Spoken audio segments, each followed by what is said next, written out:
મહેસાણામાં RTO tax કૌભાંડનો પર્દાફાશ. Number plate બદલી ટેક્સ ચોરીના કૌભાંડનો ઘટસ્ફોટ થયો.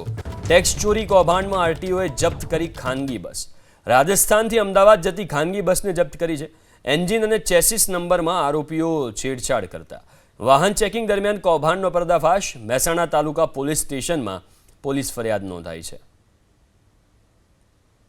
મહેસાણા આરટીઓ એક મોટો ખુલાસો કર્યો છે કે નકલી રજીસ્ટ્રેશન નંબર લગાવીને વાહનો દોડી રહ્યા છે. જો કે મહેસાણા આરટીઓ દ્વારા એક લક્ઝરીની ડિટેન કરવામાં આવી છે. આપ આ તેના દ્રશ્યો જોઈ શકો છો. RG21PB 1007 નંબરની જે આ લક્ઝરી છે તેને મહેસાણા આરટીઓએ ડિટેન કરી છે. જો કે ડિટેન કર્યા બાદ તપાસમાં ખુલાસો થયો કે જે લક્ઝરી ડિટેન કરવામાં આવી છે તેનો એન્જિન નંબર અલગ છે. તેના ઉપરથી આરટીઓને ખબર પડી કે આ નંબરની લક્ઝરી અન્ય રાજસ્થાનમાં દોડી રહી છે. જો કે જ્યારે મહેસાણા આરટીઓએ આ લક્ઝરીને ડિટેન કરી ત્યારબાદ રાજસ્થાનમાં આ જ નંબરના 3 જેટલા આરટીઓએ મેમા આપ્યા હતા. જો કે ત્યારબાદ ખુલાસો થયો કે જે લક્ઝરી નકલી નંબર પ્લેટ લગાવીને દોડી રહી છે તે લક્ઝરી ની નંબરની એક બીજી લક્ઝરી રાજસ્થાનમાં પણ ફરી રહી છે. જો કે હવે મહેસાણા પોલીસે આ સમગ્ર મામલે તપાસનો ધમધમાટ શરૂ કર્યો છે અને લક્ઝરીના માલિક સામે ગુનો નોંધ્યો છે. હું આ દ્રશ્યો બતાવીશ કે જે નંબર પ્લેટ લગાવી છે તે કયા પ્રકારે છે. આપ દ્રશ્યો જોઈ શકો છો.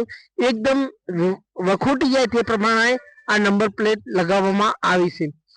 જે રીતે મહેસાણા આરટીઓ તપાસમાં મોટો ખુલાસો કર્યો છે કે ટેક્સ બચાવવા લક્ઝરીના માલિકો નકલી નંબર પ્લેટ લગાવી અથવા તો એક જ नंबर प्लेट में 2 लग्जरी दौड़ावी रहा है.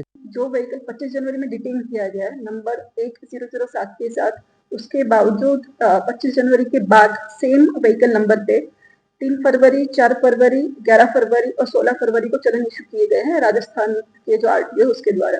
यानी सेम नंबर प्लेट की गाड़ी जो यहाँ पे डिटेन हुई है वही नंबर प्लेट की गाड़ी जो है वो राजस्थान में चल रही थी.